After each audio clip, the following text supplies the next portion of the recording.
लोग डिस्कस करेंगे बेटर के बारे में। बेटर एक सिंपल सा वर्ड है जो सभी लोग जानते हैं और सभी लोगों को ये बचपन से रटाया गया है कि good, better, best. Good positive, better comparative और बेस्ट आपकी सुपरलेटिव। क्या आपको ये मालूम है कि बेटर एक एडजेक्टिव होने के अलावा एक एडवर्ब भी है? कुछ लोगों को मालूम होगा, वो कहेंगे सर कि एडवर्ब जो है ना इसका वेल पॉजिटिव होता है, कॉम्परेटिव बेटर, सुपरलेटिव बेस्ट। अच्छी बात है। अब क्या मैं क्वेश्चन करता हूँ, क्या किसी को ये मालूम है कि better as a noun use होता है? ये नाउन की तरह भी यूज़ होता है। अब यहाँ से सीखने की ज़रूरत है। बेटर किसी भी सेंटेंस में एज अ वर्ब भी यूज़ होता है। हाँ, सीखने की ज़रूरत है। एक वर्ड है बेटर हाफ और अदर हाफ, यहाँ पर ईआर होगा, अदर हाफ। इनमें क्या डिफरेंस है आखिर में? हम ये बहुत ही गहराई से देखेंगे और हम देखेंगे शुड, ऑट और हैड, बेटर, इन तीनों में डिफरेंस क्या होता है। बड़ा ही कन्फ्यूज़न वाला कॉन्सेप्ट है, हम देखेंगे इस पूरी सीरीज में। इसके 2 लेक्चर होंगे, ये लेक्चर नंबर 1 है। लेक्चर नंबर 2 बड़े डिटेल में जाकर देखेंगे कि आखिर में यहाँ पर इन सब में क्या डिफरेंस होता है। हम देखेंगे शुड हैव और ऑट टू हैव में डिफरेंस क्या होता है। बेटर हाफ और अदर हाफ में क्या डिफरेंस, हम ये भी देखेंगे। साथ ही साथ कुछ ऐसे मॉडल वर्ब्स को डिस्कस करेंगे जो कि इन सभी से रिलेटेड होंगे। मतलब इन सभी मॉडल वर्ब्स के बीच में हम लोग डिफरेंस देखेंगे और अच्छी तरह से एक एक चीज़ को क्लियर करेंगे। मैं आपको बता देना चाहता हूँ कि पूरे ग्रामर में जब भी हम बेटर का यूज़ करते हैं तो वो 45 या उससे ज़्यादा तरीके से यूज़ होता है। बिल्कुल, किसी भी सेंटेंस में जब हम बेटर का यूज़ करते हैं तो वो 45 या उससे ज़्यादा तरीके से यूज़ होता है। बिलीव नहीं करोगे, लेकिन मैं आपको प्रूफ करके दिखाऊंगा। इसके 2 लेक्चर होंगे, लेक्चर नंबर 1 ये चल रहा भी, लेक्चर नंबर 2 जिसमें एक एक चीज़ को मैं बड़े ही गहराई से समझाने की कोशिश करूँगा आपको। टेलीग्राम चैनल पर आप मुझे यूट्यूब, फेसबुक, ट्विटर, इंस्टाग्राम, कू ऐप जो चला है नया अपने इंडिया का है, इन सभी जगह पर आप मुझे उपहार क्लासेस के नाम से फॉलो कर सकते हो। एक बात इस वीडियो स्किप मत करना, सुन लीजिए। इस सेशन की पीडीएफ जो है वो इमीडिएटली नहीं अपलोड हो सकती है। वीडियो अपलोड होने के कुछ मिनट बाद, कुछ घंटे बाद या उसी दिन या अगले दिन तक अपलोड हो जाएगी। इसके लिए आपको बिल्कुल घबराने की ज़रूरत नहीं है। आप आराम से वीडियो देखिए, जैसे ही टाइम मिलता है पीडीएफ को पूरा सेट किया जाएगा आराम से। काफ़ी टाइम लग जाता है और उसको अपलोड कर दिया जाएगा। तो इसके लिए आपको कॉल या व्हाट्सएप करने की ज़रूरत बिल्कुल भी नहीं है, ना ही चिल्लाने की ज़रूरत है कि ऐसा पीडीएफ नहीं दी है, ये नहीं किया है, वो नहीं किया है। बहुत शिकायतें मेरे पास आई हैं, तो प्लीज़ आप ऐसा बिल्कुल भी मत करना। मैं आपसे ये उम्मीद करता हूँ कि आपका बिहेव ऐसा बिल्कुल भी नहीं होगा। और इसके अलावा अगर आप पेड नोट्स चाहते हैं मेरे ग्रामर के, तो उसके लिए आप इस व्हाट्सएप लिंक पर क्लिक कर देना, तो आपको वहाँ से नोट्स के बारे में डिटेल में जानकारी मिल जाएगी। ठीक है, अगर आप इन लेक्चर से काफ़ी खुश हैं, आपको लगता है कि हमें ठीक ठाक मिल रहा है इंग्लिश की नॉलेज और काफ़ी सामने वाला इंसान मेहनत कर रहा है, इसकी कुछ हेल्प करनी चाहिए, तो आप दिए गए यूपीआई आईडी मुझे किसी भी ऐप से कोई भी अमाउंट आप मुझे पे कर सकते हैं। अगर आपको लगता है कि आप करना चाहिए और आपके पास अरेंजमेंट भी है, आपके पास सब कुछ चीज़ें हैं, तो आप मुझे ज़रूर पे कर सकते हैं। इसके अलावा इस क्यूआर कोड को स्कैन करके भी आप मुझे पे कर सकते हो। अब बात करते हैं अपने बेटर के बारे में। तो देखिए, बेटर किसी भी सेंटेंस में एज एन एडजेक्टिव वर्क होता है, ये बात आपको ऑलरेडी अच्छी तरह से मालूम है। एक्चुअली में ये बेटर जो गुड का कॉम्परेटिव डिग्री होता है, मालूम है मुझे, ठीक है, लेकिन सुनते जाइए। इसका यूज़ कब होता है? इसका यूज़ होता है ऑफ अ हायर स्टैंडर्ड और लेस पुअर क्वालिटी, या तो हाई स्टैंडर्ड के सेंस में या लेस पुअर क्वालिटी सेंस में, यानी कि कम क्वालिटी ख़राब होना, मतलब बेटर ही होना। या एक मतलब इसका होता है not as bad as something else, किसी दूसरे की तरह बुरा ना होना। इसको देखते हैं एग्जाम्पल से सही से। We are hoping for better weather tomorrow, यानी आज का मौसम तो देखो ख़राब निकल गया है। यहाँ पर कहीं लिखा नहीं कि बैड वेदर आज का है, लेकिन सेंटेंस का एक इम्प्लाइड मीनिंग ये है कि आज का मौसम ख़राब है, तभी तो मैं कल के अच्छे मौसम की उम्मीद कर रहा हूँ ना। क्लियर? तो इम्प्लाइड क्या होता है? इम्प्लाइड एक शब्द मैंने बोला भी, इम्प्लाइड जो है ये आपको खासतौर पर देखने को मिलेगा मेरे इम्प्लाइड वाले कंपैरिजन में। जी, आप जाना डिग्री ऑफ कंपैरिजन नाम का मैंने चैप्टर पढ़ा रखा है एडजेक्टिव और एडवर्ब के अंदर, बहुत ही गहराई से। वहाँ पर मैंने एक एक पॉइंट को गहराई से डिस्कस किया है और मैंने बताया है कि एक सेंटेंस जब हम बोलते हैं लिखते हैं तो जो दिखाई दे रहा है उसके अलावा उसका एक खुद का अलग अगला मीनिंग भी होता है। जैसे मैं हिंदी में बोलने की कोशिश करूँ कि मैं कटे हुए सेब खा रहा हूँ, इसका मतलब ये है कि ये पहले बिना कटा हुआ था, ऑब्वियसली मालूम है। अगर मैं ये कहूँ कि मैं बिना शक्कर की चाय पी रहा हूँ, इसके दो मतलब हुए कि या तो चाय में शक्कर नहीं है, समझ में आता है, ये तो ईजी है। दूसरा मतलब इसका आप खुद एक अपने मन से ये भी निकाल लोगे कि इनको शुगर है, मुझे शुगर है, इसलिए मैं बिना शक्कर की चाय पी रहा हूँ। तो आगे का जो कॉन्टेक्स्ट है, इम्प्लाइड जो मीनिंग वो तो मैंने बोला ही नहीं, लेकिन फिर भी आपने अंदाज लगा लिया। तो इम्प्लाइड का मतलब होता है एक उसके अंदर सेंस छुपा हुआ होना।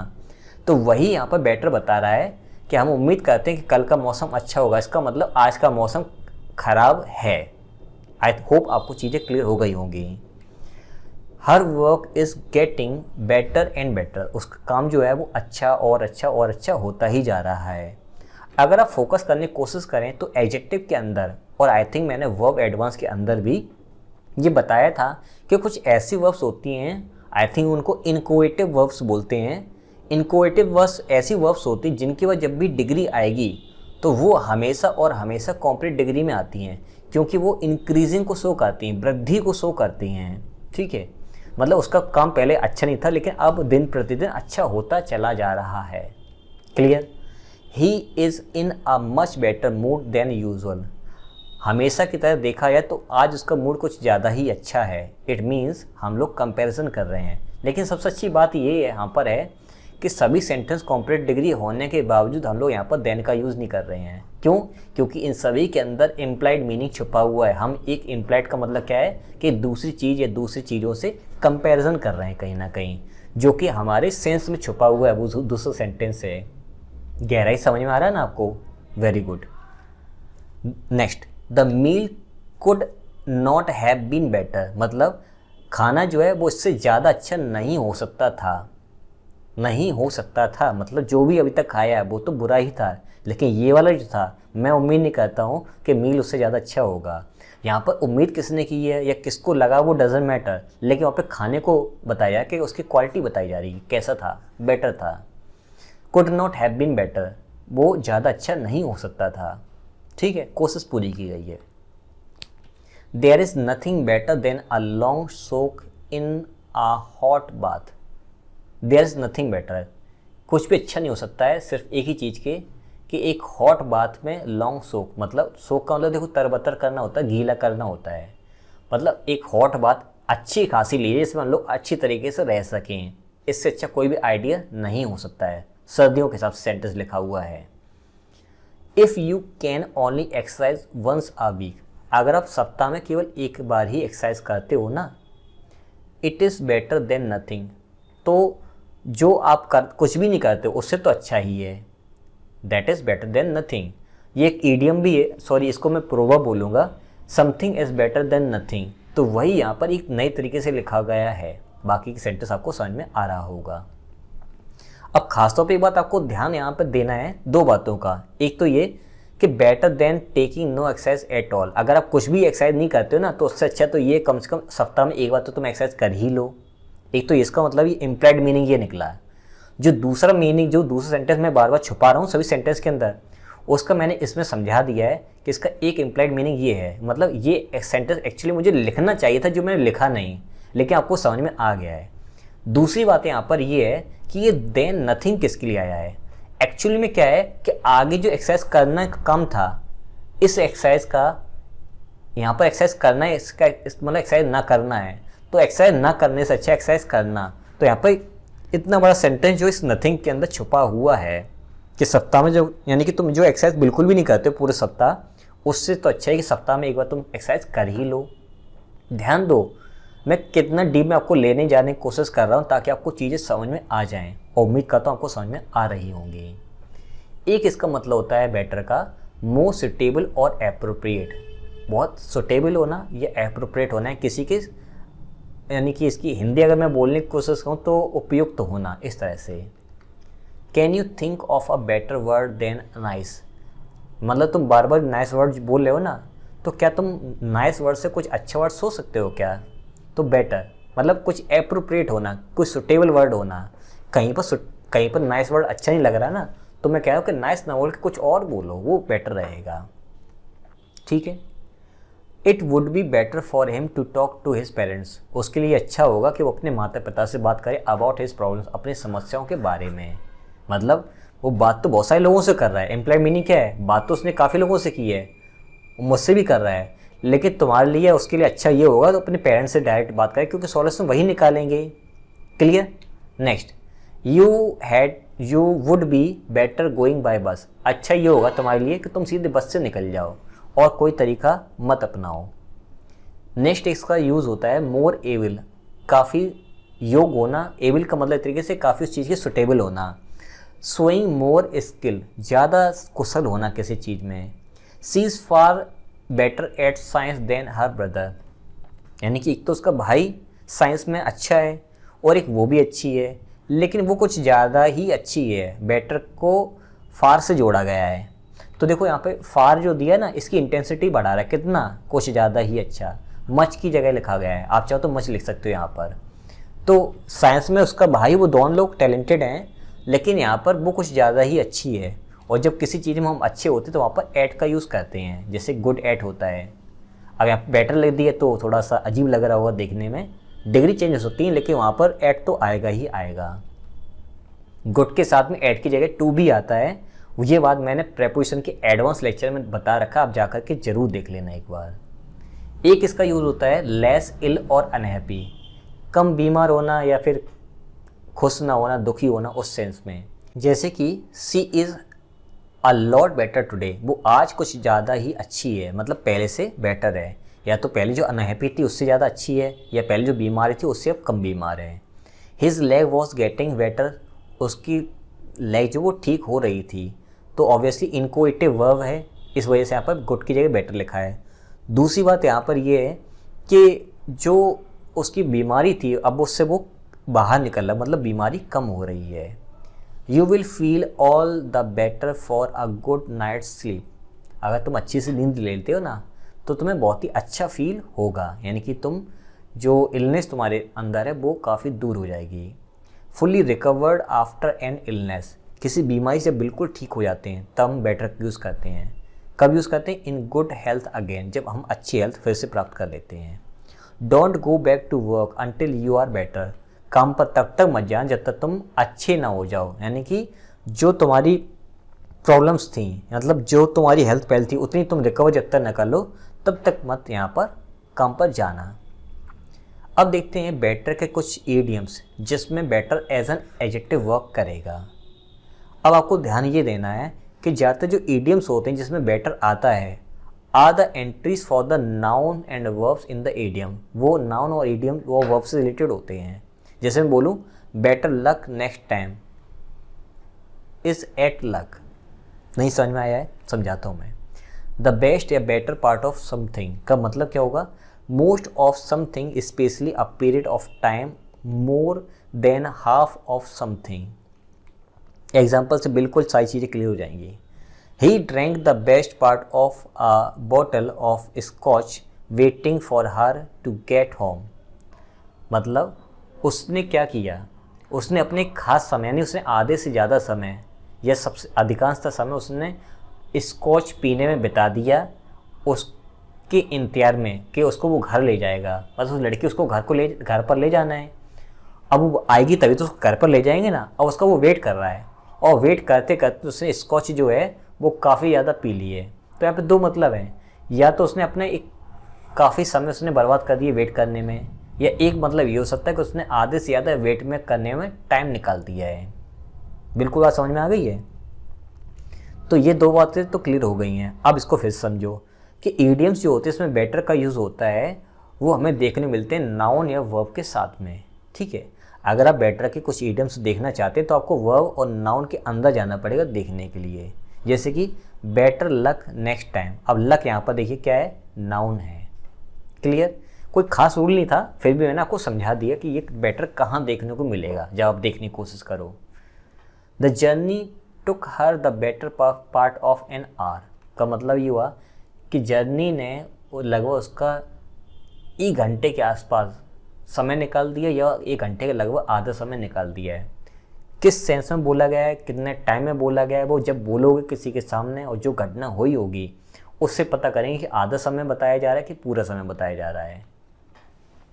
The bigger, the smaller, the faster, the slower, etcetera, the better. ये आपका एक ईडियम भी होता है। ये आई थिंक मैंने दा के अंदर बताया होगा। अगर दा का लेक्चर नहीं आया है तो दा का जब लेक्चर आएगा तो मैं बताऊंगा। ये दा का बनने वाला एक आपका ईडियम है। अब बिगर भी इसमें आता है, इसलिए मैंने आपका ले लिया यहाँ पर ईडियम के तौर पर।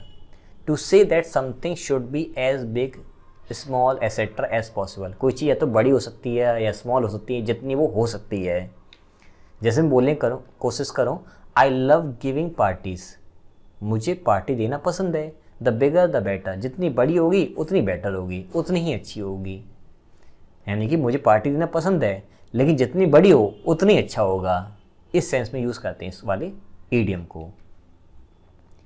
Discretion, discretion is the better part of valour. ये क्या है? ये एक ईडियम, इसका मतलब होता है you should avoid danger and not take unnecessary risk. Avoids यानी कि रिस्क से बचने की कोशिश करो, डेंजर से बचने की कोशिश करो, और बेवजह के रिस्क लेने का इच्छा मत जाहिर करो, ना बेवजह के रिस्क लो। लिटिल या नो बेटर देन समबडी या समथिंग का मतलब होता है ऑलमोस्ट और जस्ट द सेम एज, या फिर ऑलमोस्ट या जस्ट एज बैड एज, या तो सेम होना या लगभग बुरे के समान ही होना। The path was no better than a sheep track. मतलब आप किसी रास्ते से जा रहे हो और रास्ता इतना ख़राब था, आपने कहा कि ये तो भेड़ों का जो ट्रैक होता है, भेड़ों की जो गली होती है, सड़क होती है, ये तो उससे ज़्यादा कुछ अच्छी नहीं थी, बहुत बुरी थी। मतलब जानवरों वाली जो सड़क होती है वो उससे ज़्यादा कुछ थी नहीं खास, यानी सड़क बहुत ही ज़्यादा बुरी थी। तो या तो आप किसी से तुलना कर रहे हो, है ना, बता रहे हो कि वो किसके समान है इस सेंस में, या फिर आप बता रहे हो कि ये बहुत बुरी है। इसके दोनों मतलब हैं कि सड़क काफ़ी बुरी थी, तो ये मतलब निकला है। एक मतलब ये भी है कि जैसे भीड़ वगैरह चलती नहीं जिस रास्तों पर, तो वो जितने बुरे रास्ते होते हैं वैसे ही वो रास्ता था। क्लियर? चलिए, Charles 7 was a bad king and Charles 8 was no better. यानी कि चार्ल्स 7 जो था वो तो एक बुरा राजा था, और जो चार्ल्स 8 था वॉज नो बेटर, वो कोई ज़्यादा अच्छा नहीं था। अब ज़्यादा अच्छा नहीं था इसका मतलब क्या, उसके जैसे ही बुरा था। जैसे मैं हिंदी बोलूँ कि चाय कोई खास नहीं बनी है, इसका मतलब क्या है, चाय बुरी बनी है या चाय नॉर्मल बनी है, वैसी नहीं जैसे मैंने उम्मीद की थी। इस सेंस में यूज़ होता है। एक चीज़ आपको और ध्यान देनी है यहाँ पर कि यहाँ पर नो लगा हुआ है, वॉज नो बेटर। अब नो के बाद जो बेटर लगा ये आपका क्या है, ये एडजेक्टिव है कि एडवर्ब है? मुझे बताइए कमेंट में, बहुत अच्छी तरीके से सोच समझ के बताना मुझे। इसका देखिए, prevention is better than cure. ये एक आपका प्रोवर्ब है जो काफ़ी ज़्यादा बोला जाता है। ख़ासतौर पे अगर यूएस में बात करें तो बोला जाता है an ounce is of prevention is better than a pound of cure. US में ऐसे बोली जाती है, ब्रिटिश में ऐसी बोली जाती है। सीखने वाली कौन सी हम लोगों के लिए, ये वाली याद करने वाली है। तो बेसिकली ये एक सेइंग, एक आपकी प्रोवर्ब है, तो आपको ये याद रखना है। इसका मतलब क्या होता है, it is better to stop something bad from happening rather than try to deal with the problems after it has happened. मतलब किसी भी कोई काम बुरा हो गया ना, तो आप उससे उलझने से अच्छा ये उसको बंद कर दो वहाँ पर। ठीक है, हम लोग यहाँ पर बोलते भी हैं कि prevention is better than cure. तो अपने इंडिया में इसका मतलब जहाँ तक मैंने समझा है कि भाई बीमारी होने से अच्छा ये है, बीमारी होने के बाद आप उसको उपचार करो, उसका ट्रीटमेंट करो, तो उससे अच्छा ये है ना कि बीमारी से ही बच जाओ। इस तरह से हम लोग यूज़ करते हैं। तो prevention is better than cure, ये तो बोल दिया अपना पूरा proverb. So start looking after your heart now. ठीक है, तो अगर दिल की बीमारी लगती है ना, तो उससे अच्छा तो ये ना कि दिल का ख्याल पहले से रखना शुरू कर दो। तो वही यहाँ पर बोला गया है, prevention is better than cure. फिर से बोल दिया, so start taking care of your self. बीमार ना पड़ जाओ, उससे अच्छा ये है कि खुद का ध्यान रखना शुरू कर दो। That is much better. Much बोल भी सकते हो, छोड़ सकते हो। सबसे ज़्यादा बोला जाने वाला ये इडियम बेटर किस लिए है, to give support to somebody, किसी इंसान को सहयोग देना, हु हैज़ बीन अपसेट, जो दुखी है, and is trying to become calmer, और जो शांत होना चाहता है या कोशिश कर रहा है। ड्राई योर आइज नाउ, अपनी आंखें पोंछ लो, दैट्स बेटर, ये ठीक है। ड्राई का मतलब सुखाना नहीं है, कोई रो रहा है तो उसे कहा ड्राई और आइस नाउ दैट्स बेटर, उसने आंखें पोंछ ली तो आपने कहा हाँ ये ठीक है, शांत हो जाओ, शांत हो जाओ, अपनी आंखों पोंछ लो, आंसू बंद करो, इस तरह से। Use to praise somebody who has made an effort to improve, किसी ने कुछ अच्छा कोशिश की उसका प्रेज करना, उसका प्रोत्साहन बढ़ाना, तब यूज़ करते हैं। दैट्स मच बेटर, ये काफ़ी अच्छा है। You played the right notes this time, अब क्या तुमने सही स्वर बजाए हैं, नोट्स का मतलब स्वर हैं, हारमोनियम पियानो वगैरह पे जो बजाया जाता है। Two heads are better than one का मतलब एक प्रोवर्ब है जिसका मतलब होता है to say that two people can achieve more than one person working alone, एक से भले दो, एक से भले दो की आपकी हो जाएगी ये हिंदी। तो आई थिंक आपको ये सारे लेक्चर समझ में डिटेल में आए होंगे, इस पर अच्छी तरह से काम कीजिए, इनको समझिए, एक एक बात पर फोकस कीजिए, आपको सब कुछ समझ में आएगा। सपोर्ट करना चाहते हो इस UPI ID पर आप सपोर्ट कर सकते हो, किसी भी ऐप से आपका काफ़ी हेल्प होगी मेरे लिए वो वाली। और साथ ही साथ PDF के लिए बिल्कुल भी टेंशन मत लेना, अपलोड कर दी जाए जैसे ही टाइम मिलता है, हर एक लेक्चर की आपको PDF जरूर मिलेगी, वेट करना पड़ेगा बस आपको, ठीक है।